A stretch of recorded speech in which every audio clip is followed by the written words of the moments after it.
ಇವತ್ತು ನಾವ್ ನೋಡಕ್ ಹೊರಟಿರೋ ಕಥೆ ಇದೆಯಲ್ಲ, ಇದು ಅಧಿಕಾರದ ಬಗ್ಗೆ, ದ್ರೋಹದ ಬಗ್ಗೆ ಮತ್ತು ಅಧಿಕಾರ ಸಿಕ್ಕಾಗ ಮನುಷ್ಯ ಹೇಗೆ ಬದಲಾಗ್ತಾನೆ ಅನ್ನೋದ್ರ ಬಗ್ಗೆ. ಇದು ಅಭಿಮೇಲೇಖನ ಕಥೆ. ನಿಜ ಹೇಳ್ಬೇಕು ಅಂದ್ರೆ ಇದೊಂದು ದುರಂತ ಕಥೆ. ಬನ್ನಿ ಈ ಕಥೆಯೊಳಗೆ ಇಳಿದು ನೋಡೋಣ ಏನಿದರ ಆಳ ಅಂತ. ನೋಡಿ, ಈ ಕಥೆಯ ತಿರುಳೇ ಇಲ್ಲಿದೆ.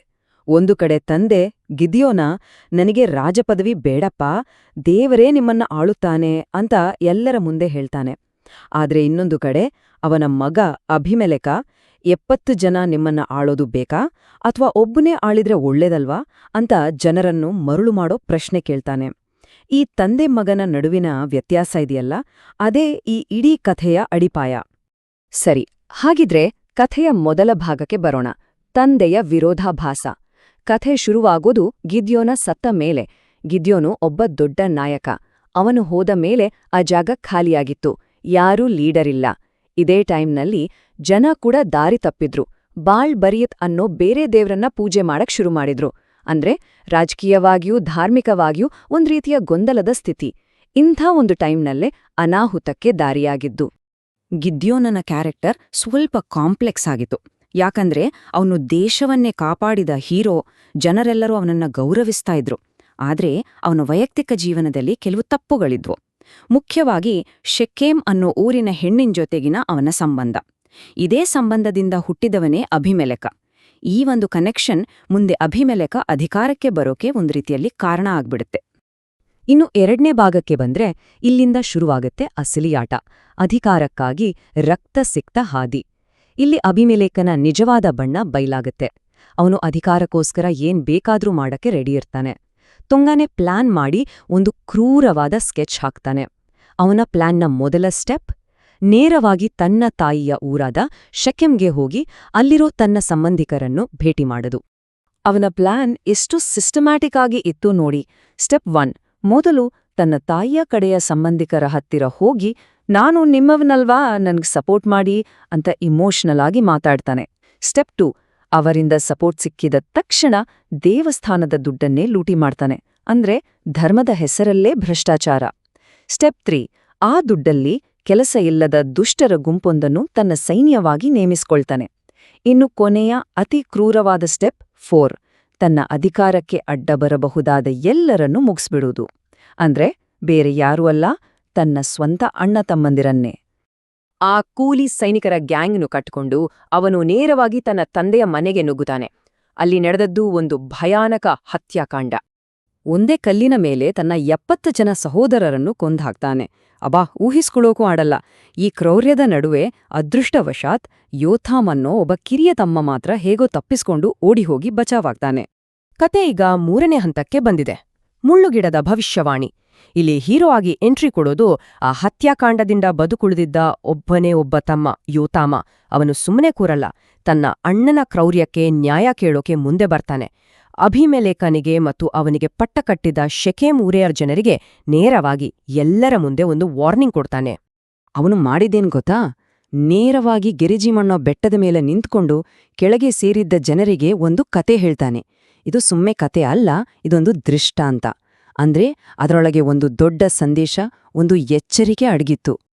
ಆ ಕಥೆ ಏನಂದ್ರೆ, ಒಳ್ಳೊಳ್ಳೆ ಮರಗಳಾದ ಆಲಿವ್, ಅಂಜೂರ್, ದ್ರಾಕ್ಷಿ ಗಿಡಗಳ ಹತ್ರ ಹೋಗಿ, ನೀವು ನಮ್ಗೆ ರಾಜರಾಗಿ ಅಂತ ಕೇಳಿದಾಗ ಅವೆಲ್ಲ ನಮ್ ಕೆಲ್ಸ ಜನರಿಗೊಳ್ಳದ್ ಮಾಡೋದು, ರಾಜಗಿರಿ ನಮ್ಗೆ ಬೇಡ ಅಂತ ಹೇಳುತ್ತೆ. ಆದ್ರೆ ಕೊನೆಗೆ ಯಾರು ಬೇಡ ಅಂದಾಗ ಯಾವ ಪ್ರಯೋಜನಕ್ಕೂ ಬಾರ್ದ ಚುಚ್ಚೋ ನಾಶ ಮಾಡೋ ಮುಳ್ಳುಗಿಡದ ಹತ್ರ ಹೋಗ್ತಾರೆ. ಅದು ಆಯ್ತು, ನಾನೇ ರಾಜ ಅಂತ ಒಪ್ಕೊಳ್ಳುತ್ತೆ. ಇಲ್ಲಿ ಆ ಮುಳ್ಳುಗಿಡ ಬೇರೆ ಯಾರೂ ಅಲ್ಲ, ಅದು ಅಭಿಮೆಲೆಕ್. ಯೋತಾಮ ಕೊನೆಗೆ ಒಂದು ಶಾಪ ಕೂಡ ಹಾಕ್ತಾನೆ. ಈ ಮುಳ್ಳುಗಿಡದಿಂದಲೇ ಬೆಂಕಿ ಹುಟ್ಟಿ ಅದನ್ನ ರಾಜನನ್ನಾಗಿ ಮಾಡಿದವರನ್ನೇ ಸುಟ್ಹಾಕುತ್ತೆ ಅಂತ. ಕತೆಯ 4ನೇ ಭಾಗ, ಬೆಂಕಿಯ ಆಳ್ವಿಕೆ. ಇಲ್ಲಿ ಯೋತಮ ಕೊಟ್ಟ ಶಾಪ ನಿಜವಾಗೋಕೆ ಶುರುವಾಗುತ್ತೆ. ಅಭಿಮೆಲೆಕ ರಾಜನಾದ ಕೇವಲ 3 ವರ್ಷಗಳಲ್ಲಿ ಅವನ ಸಾಮ್ರಾಜ್ಯ ಒಳಗಿಂದಲೇ ಕುಸಿಯೋಕೆ ಸ್ಟಾರ್ಟ್ ಆಗುತ್ತೆ. ಯಾರು ಅವನಿಗೆ ಸಪೋರ್ಟ್ ಮಾಡಿ ರಾಜನನ್ನಾಗಿ ಮಾಡಿದ್ರೋ ಅದೇ ಶೆಕೆಮ್ನ ಜನರ ಜೊತೆ ಅವನಿಗೆ ಜಗಳ ಶುರುವಾಗುತ್ತೆ.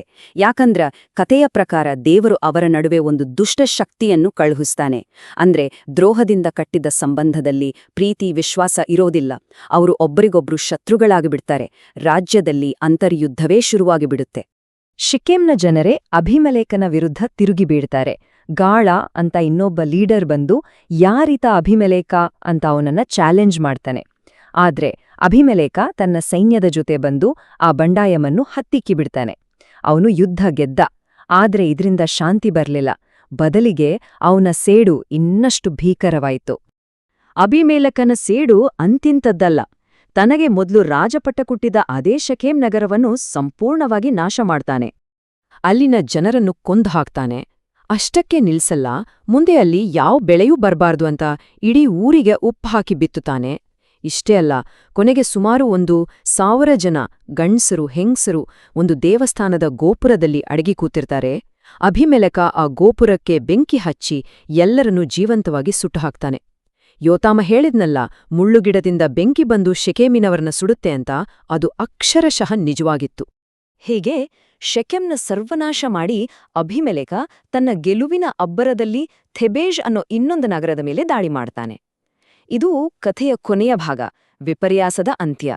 ಅಲ್ಲಿಯೂ ಅದೇ ಸೀನ್ ರಿಪೀಟ್ ಆಗತ್ತೆ.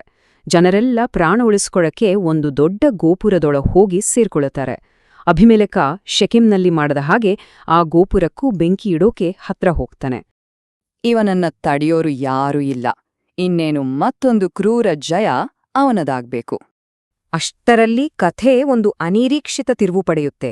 ಗೋಪುರದ ಮೇಲಿಂದ ಹೆಸ್ರೇ ಗೊತ್ತಿಲ್ಲದ ಒಬ್ಬ ಸಾಮಾನ್ಯ ಮಹಿಳೆ ಒಂದು ದೊಡ್ಡ ಬೀಸುವ ಕಲ್ಲನ್ನ ನೇರವಾಗಿ ಕೆಳಗೆ ಅಭಿಮೆಲೆಕನ ತಲೆ ಮೇಲೆಯೇ ಹಾಕ್ಬಿಡ್ತಾಳೆ. ಅಷ್ಟೇ, ಆ ಒಂದೇ ಏಟಿಗೆ ಅವನ ತಲೆ ಒಡೆದು ಅವನು ಅಲ್ಲೇ ಕುಸ್ದು ಬೀಳ್ತಾನೆ.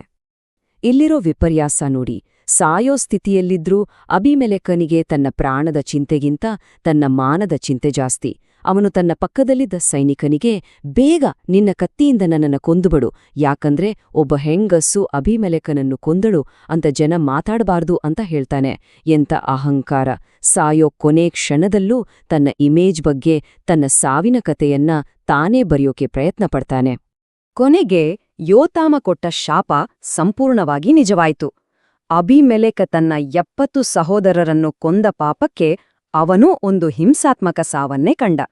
ಇನ್ನು ಶೆಕೆಂನ ಜನ ಅವನ ಪಾಪಕ್ಕೆ ಜೊತೆಯಾಗಿದ್ದಕ್ಕೆ ಅವರ ದುಷ್ಟತನ ಅವರಿಗೆ ಮುಳುವಾಯಿತು.